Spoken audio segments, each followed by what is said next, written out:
Bien, esta es la parte 2 del video de hipertensión arterial pulmonar y ya estábamos revisando en el video anterior el fundamento, cómo se hace, y ahorita vamos a revisar entonces cómo se interpretan las pruebas del tamiz. Sí, nosotros ya comentábamos que había que había sangre preductal y había sangre postductal, antes del ducto arterioso y sangre después del ducto arterioso. Entonces, con base en eso, nosotros vamos a poder interpretar la prueba. Entonces, por eso se le pone de forma estandarizada un oxímetro especial en el pulgar derecho, en el pulgar de la mano derecha y en el primer ortejo del pie derecho. Y bien, pues entonces, si nuestro paciente está saturando bien de los brazos, tendría que tener una saturación por arriba del 94%, sería lo esperado para un paciente. Y el pie derecho también le ponemos el oxímetro y vamos a ver que la diferencia entre saturaciones entre el pie y la mano derecha es de menos del 3%. A este paciente no es necesario que le hagamos nada en los cuidados normales del recién nacido. Posteriormente tenemos al paciente que es positivo. Este paciente tiene una saturación que usualmente es entre el 90 y el 94% en el pulgar del derecho, pero la diferencia entre lo que va a tener con el pie va a ser de más del 4%. Entonces, si tenía 94%, pues probablemente sea de 90% en el pie, sea de 89% en el pie, y bueno. Y posteriormente también tenemos a un positivo inmediato. Este positivo inmediato, pues tiene que ser, obviamente, por la tiene que tener ausencia de patología pulmonar. Y tiene que ser un paciente que en la mano está saturando ya directamente a menos de 90%. Eso definitivamente no es normal.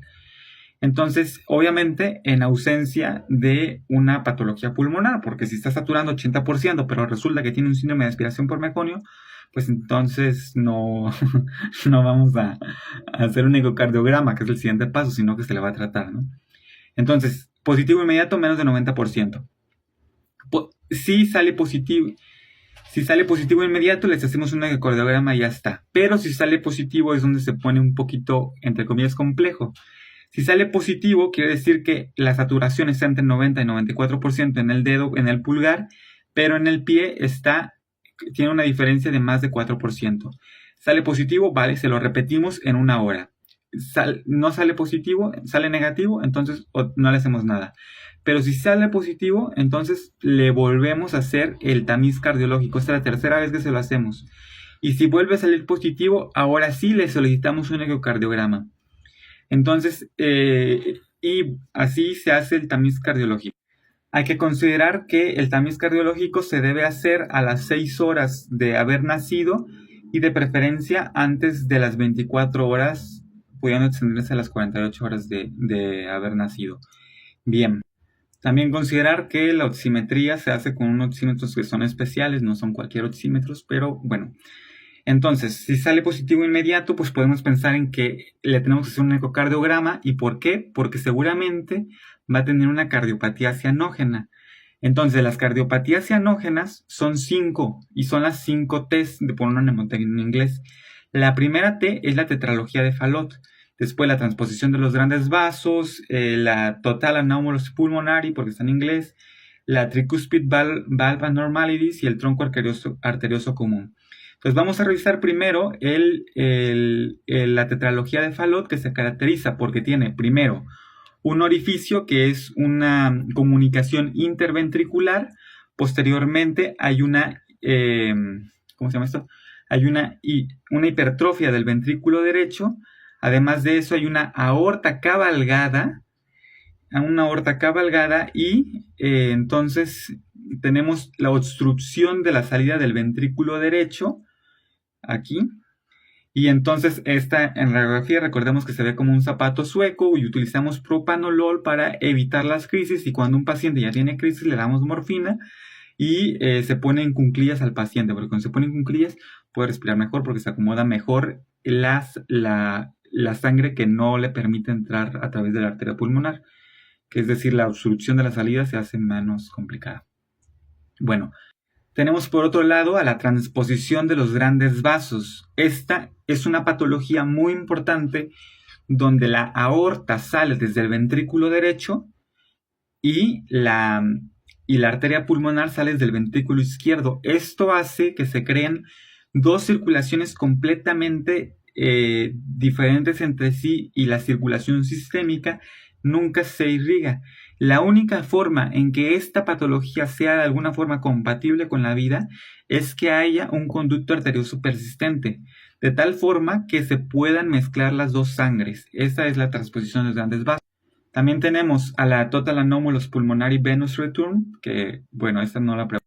Y tenemos a la anomalía de Epstein, que también conocida como la Tricuspid Valve Abnormalities. Aquí, si se fijan, lo que está sucediendo es que las valvas tricuspidias, las válvulas que están entre el ventrículo y la aurícula derecha, están mucho más abajo de lo normal. Eso hace que tengamos una aurícula derecha muy grande y un ventrículo derecho muy pequeño. Y también tenemos al tronco arterial, que básicamente la aorta y la arteria pulmonar pues salen desde un lugar en común.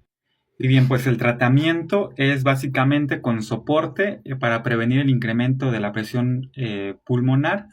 Se hace eso con oxígeno, se hace con ventilación mecánica, con líquidos, corregimos la acidosis y también hay un tratamiento de soporte que clásicamente se hace con óxido nítrico inhalado, que es el óxido nítrico es el vasodilatador por excelencia y además podemos usar inhibidores de la fosfodiesterasa, como el Viagra, por ejemplo, que originalmente se había creado para eso. Entonces, rápidamente, puntos clave. La hernia diafragmática es la causa número 1 de hipertensión arterial pulmonar en los recién nacidos. Hay medicamentos que pueden causar hipertensión arterial en el recién nacido cuando éste nace, como los AINES, que son el principal, y también los inhibidores selectivos de la recaptura de serotonina. No se tienen que dar en el embarazo, especialmente no en el tercer trimestre. Aquí factores y enfermedades asociadas con hipertensión pulmonar. Aquí los blancos de tratamiento. Y ahora regresemos al caso clínico del principio. Entonces nos presentan un paciente de término, ese es muy importante porque ese es el paciente característico que se presenta. Tiene hipoxemia a pesar de la administración de oxígeno, esa es la clínica típica. Le realiza una radiografía y no se encuentra nada porque esas alteraciones no se ven ahí. Tras 4 horas, al menos que sea causado por un síndrome de aspiración de meconio, bla, bla. Diferencia del 15% entre la saturación del pulgar de la mano derecha y el primer ortejo del pie derecho. Recordemos que esta es la prueba diagnóstica y que es positiva cuando es más de 4% de diferencia, con una saturación de entre 90 a 94%.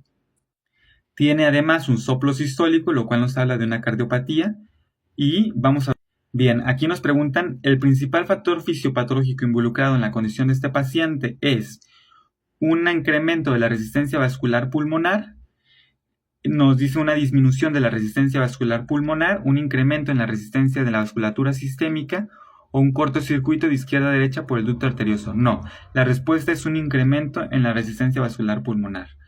Ahora dice, el paraclínico más adecuado para realizar el diagnóstico de este paciente y la opción dice gasometría pre y postductal en un gradiente de más de 10 milímetros de mercurio, un cateterismo cardíaco, un ecocardiograma o una angiotomografía pulmonar. Entonces, la respuesta es un ecocardiograma y en caso de confirmar el diagnóstico, el manejo más adecuado para estos pacientes consiste en una ventilación mecánica invasiva más el óxido nítrico inhalado, que es por excelencia es el vasodilatador. Muy bien, espero que les haya servido este video.